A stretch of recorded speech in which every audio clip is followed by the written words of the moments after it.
Je vais vous parler de changement parce que nos entreprises hospitalières sont en train de changer continuellement. Un mouvement quelquefois un peu chaotique même. Voilà, ça c'est notre carte d'identité. Voilà, qui sommes-nous? On est une entreprise sanitaire. La région Piémont est partagée en 12 de ces entreprises de santé. Nous, on est la partie ouest de la province de Turin, comme on a donné, donc la banlieue, disons, de Turin jusqu'à Clavière et Montgenèvre. C'est une des plus peuplées, c'était la plus peuplée du Piémont avec 600 000 habitants. On a un bilan, mais si on arrive à avoir un bilan en équilibre avec 1 milliard d'euros qui nous servent justement pour l'activité de l'hôpital et pour l'activité territoriale. On a le service de prévention vétérinaire, la partie pharmaceutique, l'activité des médecins, des pédiatres, des médecins de famille. Avec cet argent, on couvre tous les besoins de santé de 600 000 habitants. Il y a 5 000 à peu près salariés, employés, 5 districts, ils sont partagés, donc des sous-articulations de cette entreprise, 3 hôpitaux avec, voilà, rappelez-vous, voilà, ce numéro de 620, voilà, ça c'est les passages, ça c'est les accès pour les urgences, le service des urgences. C'est le deuxième service des urgences avec le plus d'accès. On est l'ASL taux 3, mais on était, jusqu'à il y a quelques années, il y avait 2 de ces entreprises, la TO5, qui était de l'aire métropolitaine, et la 10, qui est l'ASL 10, qui était celle de Pinerolo ou des autres vallées en dehors de Turin. Je voudrais vous rappeler, voilà ce qu'on était juste avant. Ça nous sert pour rentrer dans ces recommandations. On n'était pas 2, on était même 9 articulations. Il y avait à peu près 80 entreprises, disons, territoriales, et 9 étaient à l'intérieur de ce qui était de ce qui est maintenant la taux 3. De ces 9 articulations, il y avait à peu près 9 hôpitaux. Mon ami Annibale Crosignante, un de ceux-ci était ce fameux asile de Collegno. Les autres, c'était tous des hôpitaux. Pourquoi on a commencé à raisonner sur 9, 2 et un seul? Pour une seule raison, parce que la politique s'amuse à faire des réformes. Enfin, en Italie, ça se passe comme ça. Il estime que voilà, moins de structures et moins de coûts. On parle de coûts de plus autres. Chaque entreprise avait justement des ressources sanitaires, les directeurs et tout. Si vous multipliez par 9, vous vous rendez compte qu'on a fait des économies là-dessus. Sur le reste, on n'a pas fait beaucoup de changements. Ça, c'était la représentation de l'époque. Il manque l'asile voilà, l'hôpital psychiatrique de Collegno qui avait été déclassé. Dans cette partie, justement, pour une raison, parce qu'il y a les montants. Oui, parce qu'il y a des montagnes qui sont très hautes, donc là, on ne pouvait pas les voir. Le système italien, c'était tant de zones de région qui est différente de vous. Voilà, en France, c'est organisé différemment. Moins d'hôpitaux et plus de transports. Ici, au contraire, c'était ça. Vous voyez voilà ce qui reste, les 3 hôpitaux. Après cette première réforme, les entreprises à l'époque sur notre territoire comptaient 1200 places lits, ce qui avait été attribué aux privés conventionnés, crédités. Par exemple, l'entreprise universitaire San Luigi, qui est sur notre territoire, mais qui n'est pas dirigée par moi, de San Luigi d'Orbassano. Le standard de référence, on avait déjà un standard très bas par rapport, très faible. C'était 2,4.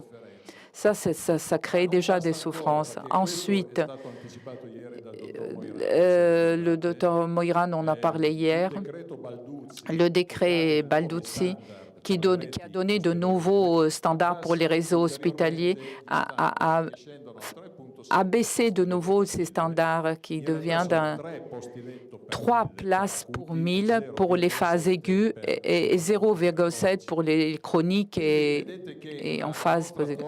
Vous voyez que ce gâteau pour nous qui est de moins en moins, donne de moins en moins. Donc, ce décret, vous voyez, il vous a rappelé comme ce décret qui a caractérisé les coupes des places qu'on a fait, le grand détail des chefs de service. On a réduit un tiers les structures administratives, de 30% aussi, justement les chefs de service et les places aussi, d'environ 200 unités.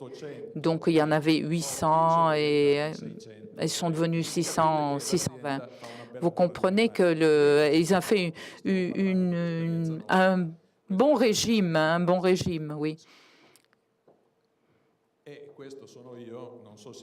Ça, c'est moi, mais je ne sais pas si c'est Richard Lebrun qui commence à se faire du souci parce que dans ces moments-là, on avait une situation qui n'était pas du tout facile. Je ne sais pas en France, mais en Italie, en moyenne, chaque fois que tu fais une action pour rationaliser, chez nous, voilà, il y a les manifestations, on a fermé la maternité de Suse, on avait les policiers, les carabiniers, justement, l'armée, devant les portes de l'hôpital pour constater les manifestations, ceux qui voulaient entrer dans l'hôpital et occuper l'hôpital. Quand on parle de reconversion, s'il était quelqu'un intéressé à la reconversion, de prendre en considération ces aspects. Il ne suffit pas de faire une loi pour pouvoir ensuite reconvertir, mais après, il y a la conflictualité avec les communautés locales qui ont des intérêts légitimes. Ils avaient une opinion devant chez eux, pourquoi je ne l'ai plus? Donc, on s'est retrouvé dans cette situation avec une politique qui nous a pas toujours aidés. Le conseiller n'en parlait pas avec lui, il sera là demain. La politique ne nous a pas toujours aidés, surtout le dernier gouvernement régional. On a eu une cohérence de lignes, par chance, donc on a pu partager ces lignes directrices. La fermeture de Sousse a été très traumatique, a été appuyée par la région, mais dans d'autres moments de notre histoire, on faisait des actions importantes et la politique nous bloquait, il nous mettait oui, en outside. Donc, c'est la situation qu'on a dû affronter. En même temps, le système continue. Et on fait on enlève les points et le système ne continue pas.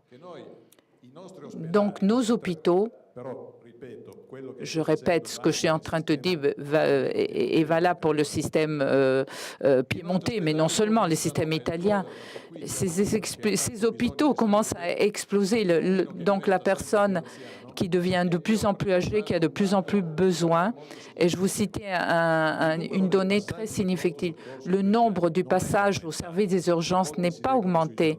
Quelquefois, on lit sur les journaux italiens où on dit que les urgences de service d'urgence, ça va exploser. Il n'y a plus la collègue de Rome. Souvent, Rome est pas sur les journaux à cause de ça, parce qu'on fait voir justement l'intérieur des urgences. Le phénomène réel, ce qui augmente le pourcentage des personnes âgées qui vont au service des urgences. Parce que c'est presque tout des phases qui deviennent de plus en plus, qui ne trouvent pas des réponses sur le territoire et donc ils vont, ces pauvres gens, ils sont obligés d'aller là. Là, c'est toujours moi qui suis terrorisée parce que l'argent est ce qu'il est. D'un autre côté, on a ces manifestations de protestation. Et notre monsieur Rossi qui doit être assisté, qui ne trouve pas d'assistance. Donc, Et malheureusement, tout est laissé au directeur général. Souvent, c'est un homme seul qui est aux commandes. Donc, il y a les lignes directrices générales données par la politique, mais les grandes décisions, c'est toi qui dois les prendre, seul, avec bien sûr l'aide de mes directeurs, mais la signature est la mienne à la fin. Et tu peux faire deux choses en termes économiques, ou tu coupes, tu fais des coupes, voilà, qui est une des actions possibles, bien sûr. Tu prends les ciseaux et puis tu coupes et puis tu jettes. Et ouais, normalement, si tu fais. Et l'année dernière, ça produit pas. Ou si tu as un bon vigneron qui élit pendant la bonne saison, hein, qui commence à parler de. L'Évangile aussi parle de ça, des vignes. Si le vigneron est sage, il pourra arriver à avoir des bons verres de vin. Italien ou français, oui, de toute façon, c'est assez simple là. On est bien tous les deux, on est bien placés là-dessus. Donc, on a dû rentrer dans cette dimension. Quand on parle de gouvernance, on ne l'apprend pas à l'université, la gouvernance. C'est le bon sens, c'est l'ensemble des actions, même éthiques, que chacun de nous peut mettre. Ça aurait été plus simple pour moi de dire « je ferme tout ». De toute façon, ils m'ont dit que je pouvais le faire, je ferme tout. Mais ça n'a pas été notre choix, par chance. On a commencé à transformer ces petits hôpitaux en quelque chose d'autre. C'est une première tentative qu'on a fait, je voulais citer, voilà, ce qu'il a contribué à publier ce travail. L'hôpital d'Avigliana commence à changer. Ça devient un hôpital de transition, donc où il y a les médecins généralistes à l'intérieur. Mais on a vu que ce n'était pas suffisant. Dans ce puzzle, on avait toutes ces pièces à mettre ensemble. On essaye de faire cette opération dans la région Piémont. Vous en avez déjà entendu parler hier par la collègue de Ferrare. Naissent les maisons de la santé, dont cette personne qui est au centre du système, on essaye de lui donner deux parcours différents. L'hôpital pour la partie des phases aiguës et puis la partie de l'autre côté pour la partie sociale et d'assistance. Donc, vous voyez que ce qu'on a maintenant, on fait naître tout d'abord ces points qui ne sont plus des hôpitaux. À l'intérieur de ces ex-hôpitaux que quelqu'un avait dit qu'il fallait les fermer, nous, on s'est opposé non seulement à la communauté médicale, nous aussi on s'est opposé parce qu'ils représentent une valeur essentielle, non seulement, mais historique aussi pour le territoire. Il faut les préserver. Donc, on a inauguré d'autres endroits. Donc, dans notre entreprise, aujourd'hui, vous trouvez 3 hôpitaux, un pôle maternel infantile, 10 points, par exemple, la maternité de Sousa pour un point pour infantile, donc comme hôpital de jour.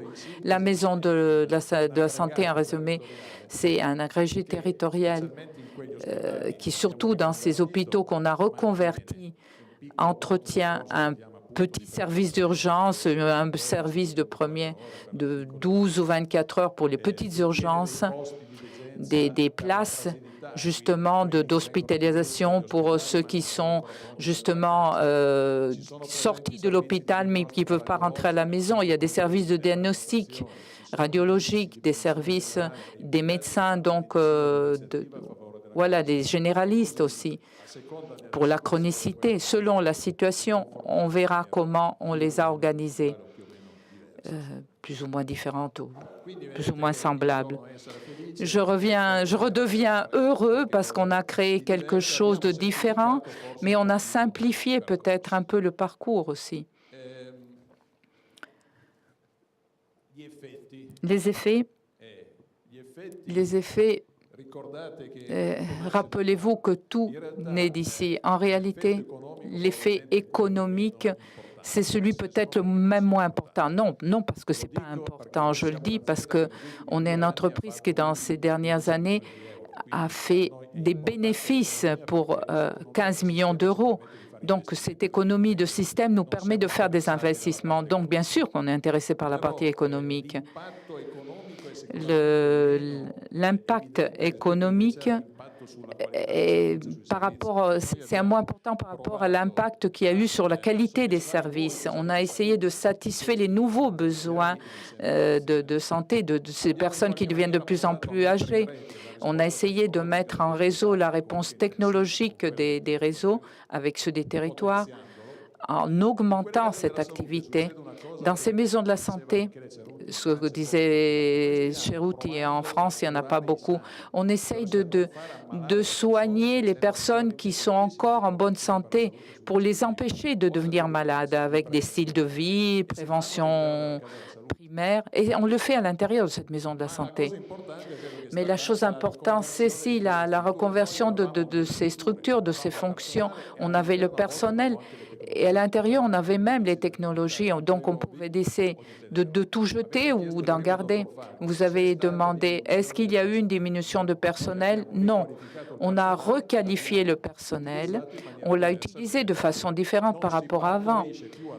Donc, on n'a plus la maternité, les accouchements à Torre Pellice qui étaient un petit d'une vallée. Ils font autre chose maintenant.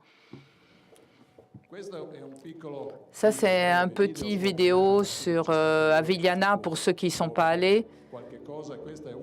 Voilà, télémédecine et téléassistance. C'est une des premières initiatives. C'était un vieil hôpital. Il y avait bien sûr des salles d'opération, la salle pour les personnes aiguës. Aujourd'hui, oui, ça c'est des personnes qui ont été opérées du sein et qui font ça c'est la radiologie à domicile. On a vraiment ciblé selon pour nous les aspects de téléassistance qui étaient importants pour nous. Malheureusement, on ne voit pas beaucoup parce qu'il y a beaucoup de lumière, donc on n'arrive pas à voir. Ces équipes, ils partent d'hôpital d'Avigliana, ils vont sur le territoire. Donc Avigliana est déverté justement un pôle d'interaction important. Voilà, un hôpital qui va vers les gens, ou des gens qui vont à l'hôpital.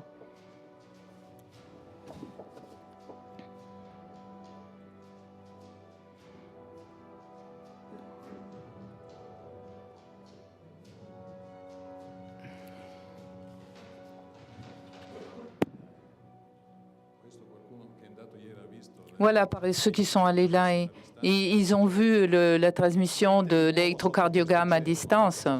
Rien de nouveau, on n'a rien inventé. Hein. En fait, on a inventé des choses extraordinaires. On a essayé de mettre tout ensemble pour le service, au service de nos patients, surtout les personnes âgées qui sont sur le territoire.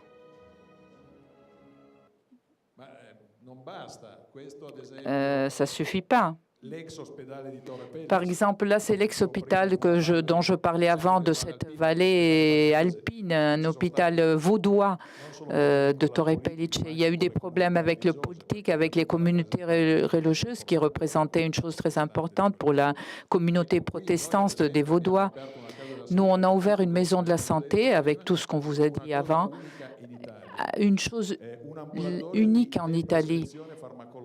Un laboratoire de déprescription d'ordonnances pharmacologiques. Voilà, alors ils vont là-bas, ils donnent tout leur sac des médecins et avec l'aide, le médecin examine avec l'aide du spécialiste et 40 ou 50% de ces ordonnances étaient inutiles, donc il les enlève aux patients. Ça, c'est une expérience qui a été réalisée, qu'on a réalisée à Torre Pellice. Ça, c'est la réalité de l'hôpital de Giaveno. Donc maintenant, la maison de la santé sera orientée sur la vulnéologie. Il y a aussi un endroit spécialisé, justement, avec les outils technologiques innovants. Ça, c'était la réalité de l'hôpital toujours vaudois de Pomaretto, dans une autre vallée alpine. On a ouvert des lits pour les soins palliatifs des personnes qui ont des hospitalisations à long terme. C'est pour vous dire qu'on n'a pas fait simplement pour des mots les reconversions, on les a vraiment fait. L'hôpital de Veneria, qui est un hôpital de l'année 1600, oui, et à l'intérieur aussi, On l'a inauguré l'autre jour, la nouvelle structure, 17 millions d'investissements pour déplacer voilà, le service des urgences et la maison de la santé dans une nouvelle structure. Voilà, en dernier, je peux dire, en souvenir de nos amis psychiatres qui en ont parlé hier, ou l'autre reconversion, la dernière, si on peut dire, ça, c'était l'asile psychiatrique, l'hôpital psychiatrique. C'était le plus grand d'Italie, hein, ou le deuxième. Jusqu'à 5000 personnes qui étaient hospitalisées là. Maintenant, il a été reconverti en un lieu à visiter, un lieu historique, un lieu où il y a des activités culturelles, des activités d'université, il y a nos bureaux. Vous voyez, le 8 septembre 1852, c'était une chartreuse voyez, une reine française, Marie-Christine de France. C'était quelque chose d'important pour nos cousins au-delà des Alpes. Vous voyez, les zones qui étaient plus de charme ont été utilisées justement pour les patients psychiatriques. Et ça, tout ça était, ça c'est mon bureau. Si vous voulez, je vous invite volontiers. Je vais arrêter en disant, en parlant de ce que disait Dotto. C'est beaucoup mieux, voilà, qu'un médecin qui ne, voilà, qu'un médecin qui ne soit pas clinique qui fasse le directeur hospitalier. Moi, j'ai fait le directeur de santé, j'ai fait le directeur général, mais je vous confesse qu'en médecin, pour faire le directeur, voilà, il faut être un peu fou pour faire le directeur général en Italie. Mais comme moi, je le suis un peu, ils ont décidé de me donner ce poste. Merci.